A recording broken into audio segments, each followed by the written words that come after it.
지난주에는 에베네도에 대해서 보았죠. 에베네도는 아시아에서 바울이 맺은 첫 열매. 그러니까 우리가 생각하는 요 동아시아 아니고 서남아시아, 그죠? 그 소아시아라고 불렀던 그곳에서 전도했던 첫 열매였고, 에베네도는 우상들이 많았던, 지금 우리 그 논산에도 큰 절이 하나 있는데 평생을 그런 그 우상의 영향력 아래 살 수밖에 없었다. 그런 에베네도. 그럼 에베네도가 우상의 도시에서 하나님을 믿기로 작정하고 바울에게 복음을 전해서 삶이 변화되었고, 첫 열매로서 어려운 일도 많았지만 끝까지 주님 신앙을 지켜서 첫 열매라는 타이틀을 가지게 되었다. 그런 에베네도를 보면서 우리도 농부 하나님께서 첫 열매에게 갖고 있는 그러한 기대를 충족시킬 수 있는 저와 여러분이 되자는 말씀을 지난주에 우리가 드렸습니다. 할렐루야.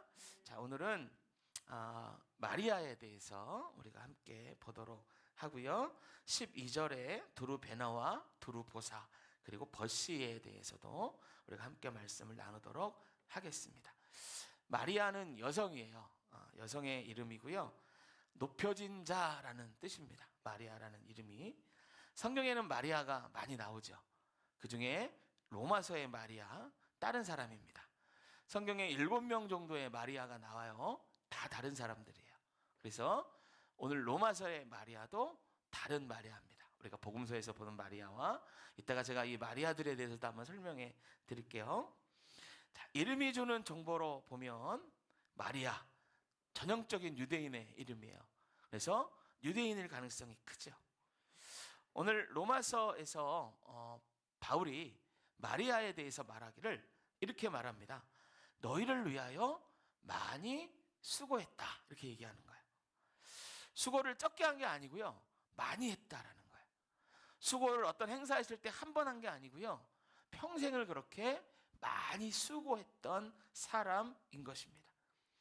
이 마리아가 정확하게 어떤 수고를 어떻게 했는지 기록이 없어요. 그래서 우리가 알 수는 없습니다. 그래서 그렇게 알 수는 없지만 로마 교회 위에서 땀 흘린 사람이라는 건 우리가 알 수 있죠.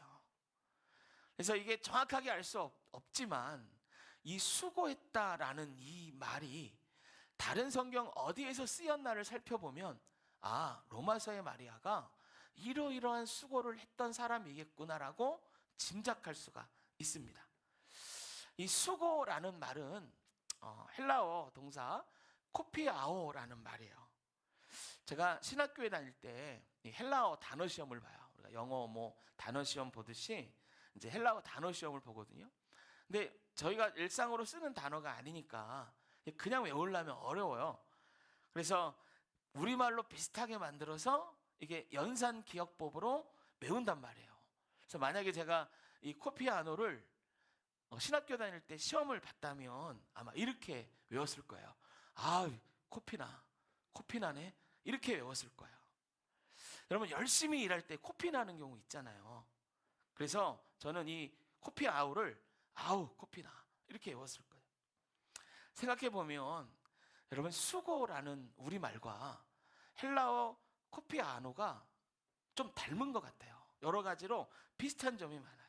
땀 흘리고 열심히 내고 그것 때문에 몸이 반응해서 이 코피가 나는 그런 여러 가지 수고한 상태를 코피아오라고 성경은 기록을 해요. 마리아가 많이 수고했는데, 많이 코피아오 했는데 어떤 수고를 했는가? 신약 성경에 코피아오가 적힌 그 구절들을 보면 이래요. 마태복음에 보면 11장 28절에 예수님이 우리를 초대하실 때 이렇게 썼어요. 수고하고 무거운 짐진자들아 다 내게 오라.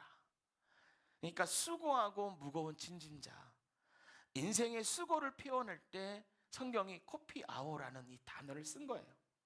또 요한계시록에도 이 코피아오라는 단어가 쓰인 곳이 있어요.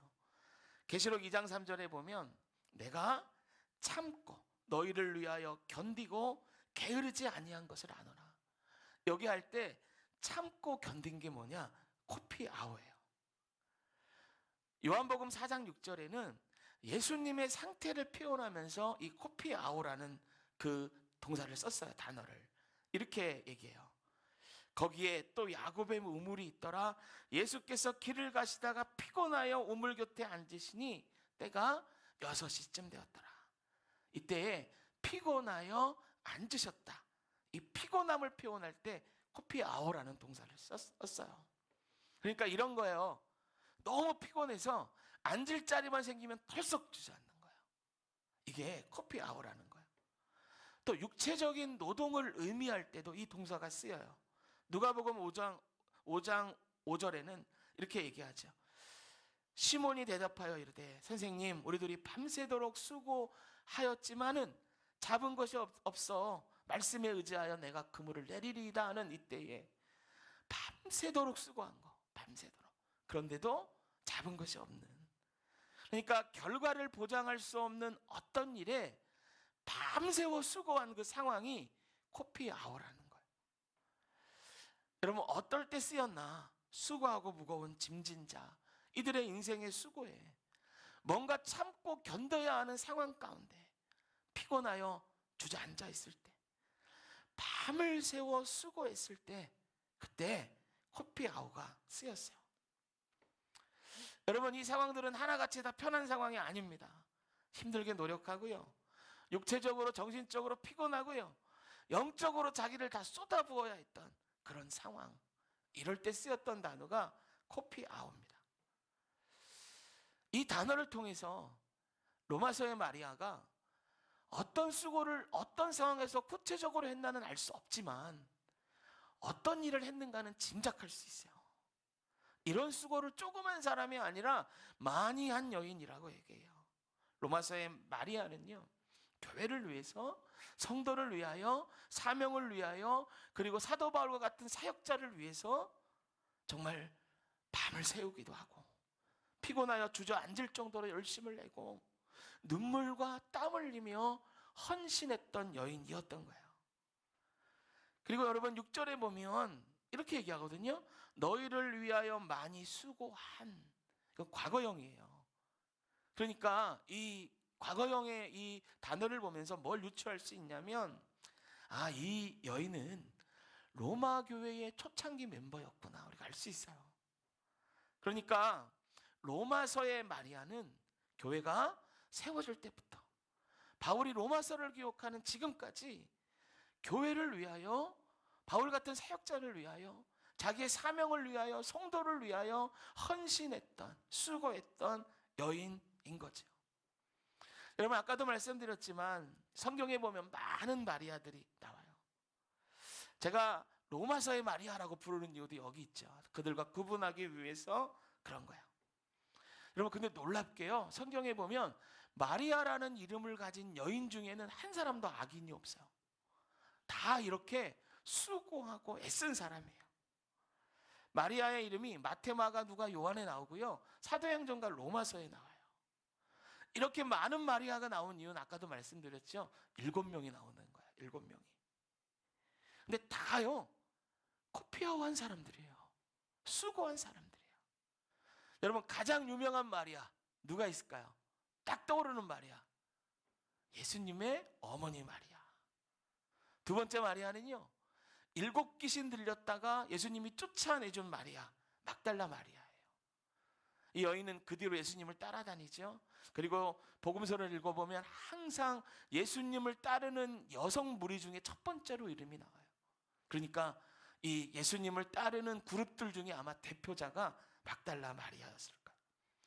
또 다른 마리아, 세 번째는 남편과 함께 예수님을 믿었고 쫓았던 글로바의 아내 마리아가 나와요. 네 번째 마리아는 예수님이 갈릴리 사역하실 때 예수님의 필요를 늘 돌봤고요, 예수님의 십자가 처형과 매장을 목격했고, 시신의 발을 향유를 가지고 무덤가에 갔다가 부활하신 예수님, 그 천사들을 만나고요, 사도들에게 그 소식을 전한 마리아예요. 이 마리아가 야고보의 어머니 마리아입니다. 그리고 마르다의 동생 마리아가 나오고요, 그리고 6번째 마리아, 아주 중요한 마리아예요. 이 마리아는 자기의 집을 예수님 살아계실 때 예수님께 내어드렸어요. 그래서 최후의 만찬을 예수님 거기서 하고요. 최후의 만찬을 예수님이 하신 장소니 얼마나 초대교회 성도들이 그 장소에 가보고 싶었겠어요. 그래서 나중에는 자기 집을 교회로 내어줘요. 그래서 그곳이 모든 초대교회, 어떻게 보면 전 세계 모든 지금까지의 교회의 모교회라고 할 수 있는 예루살렘 교회가 돼요. 이렇게 집을 내어준 마리아가 누구냐면 성경에 보면 마가복음을 기록한 마가의 어머니 마리아예요. 이 마리아. 그리고 오늘 7번째 마리아가 로마서에 나오는 로마서의 마리아이죠. 이 모든 마리아가요 다 예수님을 만났어요. 삶이 변화되고 축복을 받고 끝이 아니에요. 예수님이 이 땅에 계신 동안엔 그분의 사역을 눈물로 돌봤고요, 땀으로 동참했고요, 그리고 예수님 승천하시고 나서도 교회를 그렇게 돌봤던 마리아들입니다. 그래서 그들에게 사도 바울이 수고했다라고 말할 때 코피아오 이렇게 말한 거예요. 여러분 16장에는 또 예수님의 사역 돌본 마리아들과 같이, 마리아는 아니지만 바울과 함께한 수고한 여인이 3명이 더 나오죠. 12장에 두루베나와 두루보사가 나와요. 그리고 버시도 나옵니다. 근데 여러분 두루베나, 두루보사 이건 자매예요. 자매고요, 노예의 이름입니다. 이 이름은 버시 페르시아식 이름인데 그때 당시에 이 이름도 다 노예들이 사용했던 이름이에요. 전형적인 노예의 이름이에요. 그래서 두루베나와 두루보사, 버시는 노예구나, 노예였구나 우리가 알 수 있어요. 이들이 바울을 만났을 때 해방된 노예였는지 아니면 여전히 노예 상태로 있었던지는 알 수 없어요. 하지만 해방된 노예라 할지라도 사회적인 지위는 가장 낮은 사람들이었어요. 그런데 여러분 성경이 이 사람들의 수고까지도 기록해 놓았어요. 여러분 그럼 생각해 보세요. 성경을 기록할 때 이렇게 할 수 있지 않을까요? 마리아 이렇게 보니까 7명이나 돼. 그러면 1명 빼도 되지. 7명이나 나오는데 1명은 빼고 적자. 또 이럴 수 있지 않을까요? 노예의 이름까지 적기가 그런 거예요. 어떻게 성경에 노예가 나와? 노예는 빼고 적자. 이럴 수 있지 않았겠어요? 근데 여러분 성경에는 다 적어놨어요. 다 적어놨어요. 마리아 7명, 노예들, 주님을 위하여, 하나님의 사역을 위하여 수고한 모든 자들의 수고를 다 기록해 놓았어요. 여러분 이건 뭘 얘기할까요? 어떤 걸 우리에게 알려주고 있을까요? 이거예요. 우리의 수고를 하나님이 기억하신다는 거예요. 할렐루야. 하나님이 기억하신다는 거예요. 이건 제가 그냥 하는 말이 아닙니다. 히브리서 6장 10절에 분명히 기록되어져 있어요. 그럼 눈으로 따라 읽어보세요. 제가 읽을게요. 하나님은 불의하지 아니하사 너희 행위와 그의 이름을 위하여 나타낸 사랑으로 이미 성도를 섬긴 것과 이제도 섬기고 있는 것을 잃어버리지 아니하시느니라. 할렐루야. 이제도 섬기고 있는 것, 이미 섬긴 것 잊어버리지 않는다는 거예요. 만약에 이걸 잃어버리면 하나님은 불의하시다는 거예요. 하나님은 잊어버리지 않으세요. 우리가 성도와 교회를 위하여, 사역을 위하여, 사역자를 위하여 코피아오한 그 모든 수고 하나님은 기억하신다는 거예요. 여러분 같이 예수님을 믿어도 어떤 분들은 더 많은 수고를 하고 어떤 분들은 더 많이 교회를 사랑하고 믿지 않는 가족과 친지를 위해서 기도하고 전도하고 어떤 행동을 할 때에 내 행동이 믿지 않는 자들에게 어떻게 보일까? 혹시 예수님의 이름이 나 때문에 먹칠되지는 않을까? 그 말씀 한 구절 가지고 덜덜 떨면서 신앙생활 하는 이 모든 것, 남들처럼 나도 편하게 믿으면 되지, 이게 여러분 헛된 것이 아니라 하나님이 기억하시는 거라는 거예요. 할렐루야. 여러분 하나님이 기억하시면 어떻게 될까? 여러분 과연 기억하고 끝일까? 그렇지 않아요. 디모데후서 2장 6절 같이 한번 읽을게요. 시작. 수고하는 농부가 곡식을 먼저 받는 것이 마땅하니라. 한 번 더 읽어보죠. 시작. 수고하는 농부가 곡식을 먼저 받는 것이 마땅하니라. 어떤 농부가 곡식을 먼저 받아요? 수고하는 농부가 먼저 받아요. 여러분, 내가 소작농이라고 생각을 해보세요. 내 밭이 아니고 어떤 주인의 밭을 위탁받아서 경작했어요. 그리고 이제 그 밭을 경작하고 나서 주인이 세경을 주고 곡식으로 세경을 줘요. 그럼 주인이요, 당연하게 누구에게 먼저 주냐? 땀 흘리고 수고한 농부에게 먼저 주는 거야. 여러분, 바울이 이 말을 디모데후서에서 기록했는데요. 디모데후서는 바울이 순교하기 직전에 마지막으로 기록한 서신서예요. 바울은 로마 감옥에 2번 투옥이 돼요. 첫 번째 투옥 때는 자기가 석방될 걸 알았어요. 그래서 그 첫 번째 투옥됐을 때 기록된 서신서를 읽어보면 석방 이후의 사역들을 준비하는 단서들이 나와요. 그런데 2번째 투옥됐을 때는 그런 말이 없습니다. 여러분, 이 2번째 사도 바울이 로마 감옥에 갇혔을 때가 로마의 황제 네로가 기독교인을 박해하고 있었을 때예요. 이때에 수많은 기독교인들이 잡혔어요. 여러분, 잡는 과정이 어떤지 아세요? 너 기독교인이야? 예수 믿어? 물어봐요. 거짓말할 수 있잖아요. 근데 기독교인은 부인하지 않고 잡혀갔어요. 수많은 기독교인들이 자기가 기독교인임을, 그리스도인임을 자백함으로 체포됐어요. 그러면 그 체포하고 나서 로마의 군인들이 동원할 수 있는 온갖 잔인한 방법으로 기독교인을 죽였어요. 야생 동물의 가죽을 입혀서 개에게 찢겨서 죽게 했고요. 부모가 보는 앞에서 아이를 살해하고 십자가에 못 박고 불에 태우고, 어떤 그리스도인들은 어둠을 밝히는 인간 횃불이 됐어요. 너무나 잔인하게 다 죽였어요. 이때 순교한 게 사도 베드로죠. 베드로도 이 네로의 박해 때 순교합니다. 전승에 따르면 베드로는 십자가에 못 박혀서 죽였는데 예수님처럼 나도 똑같이 못 박힐 수 없다라고 얘기해서 십자가에 거꾸로 매달려서 순교합니다. 바울도 이때 잡혔어요. 그래서 바울은 자기의 마지막을 직감하고 있었습니다. 그래서 디모데후서를 읽어보면 자기의 마지막을 준비하는 모습들이 여러 구절이 보여요. 그 대표적인 구절이 디모데후서 4장 7절부터 8절이죠.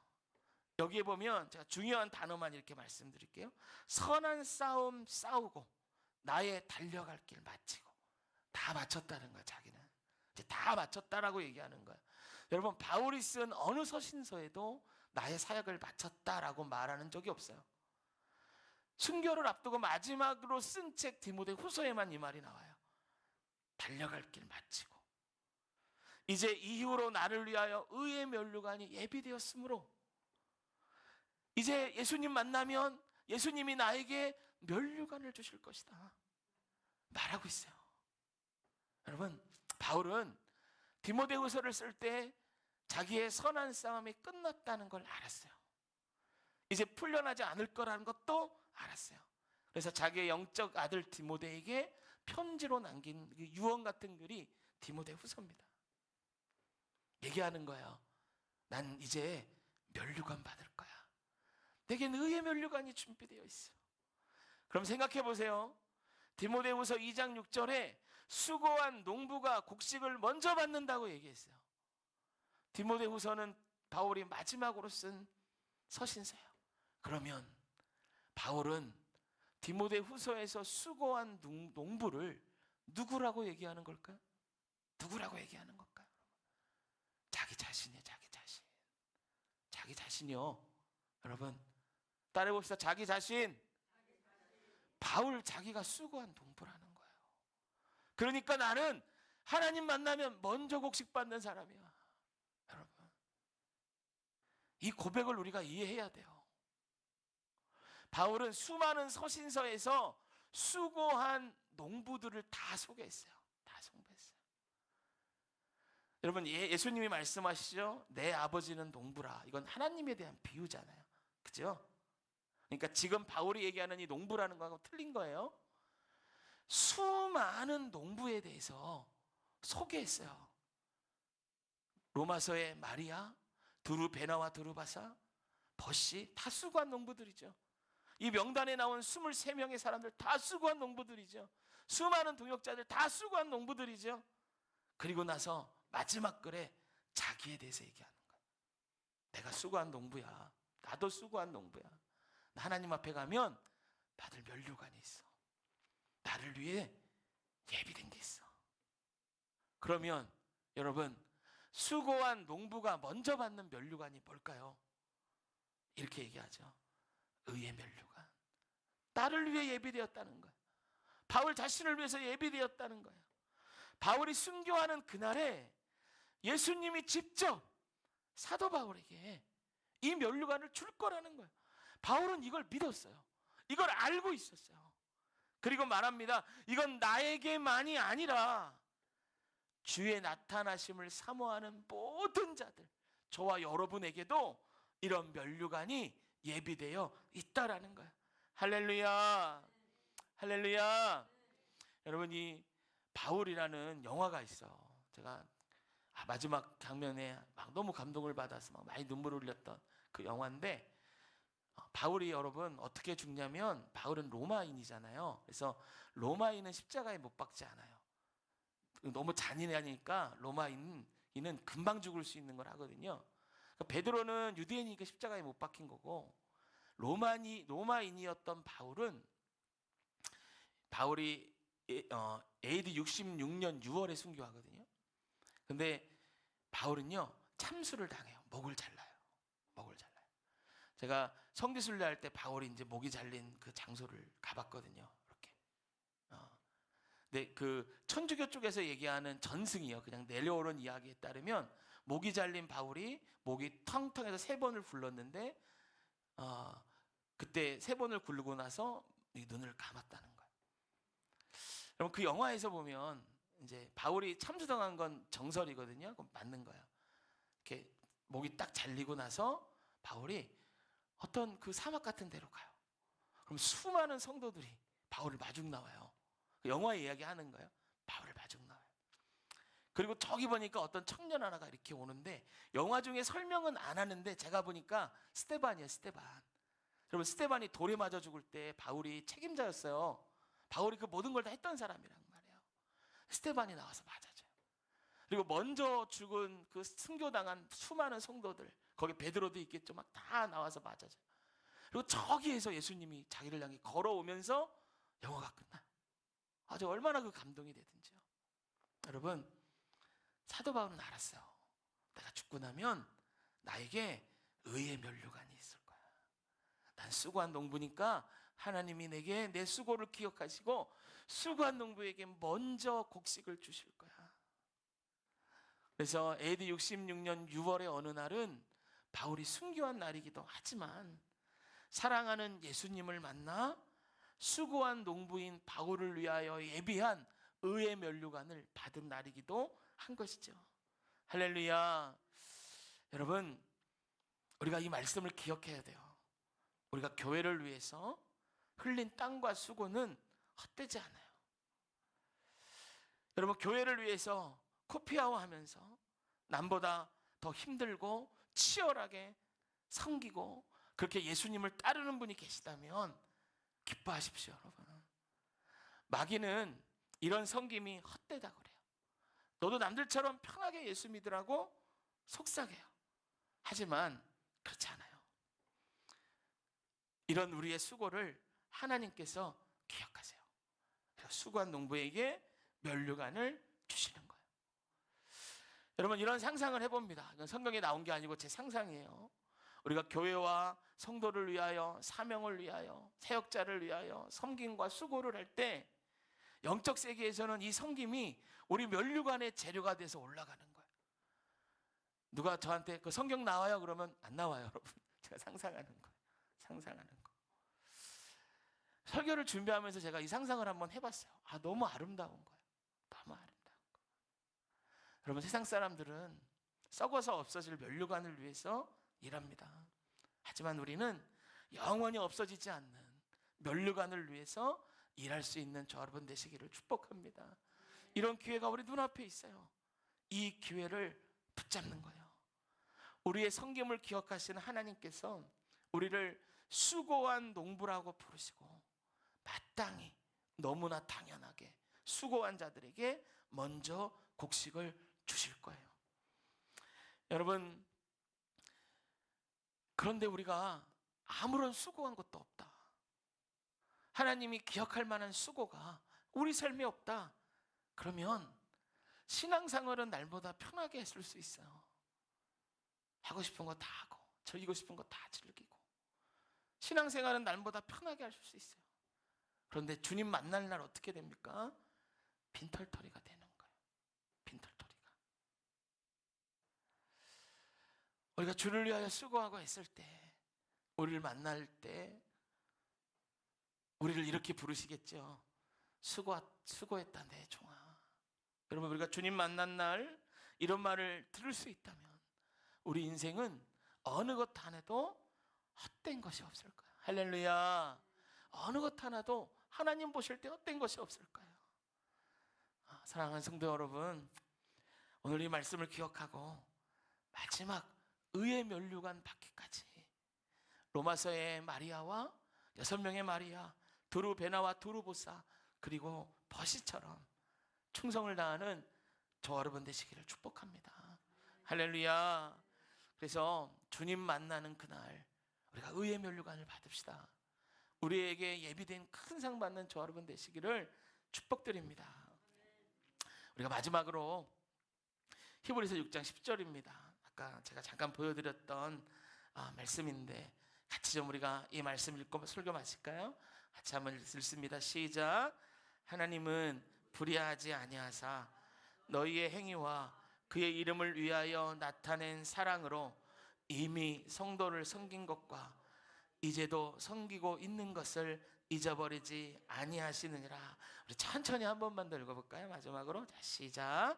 하나님은 불의하지 아니하사 너희 행위와 그의 이름을 위하여 나타낸 사랑으로 이미 성도를 섬긴 것과 이제도 섬기고 있는 것을 잃어버리지 아니하시느니라. 아멘. 우리 기도합시다.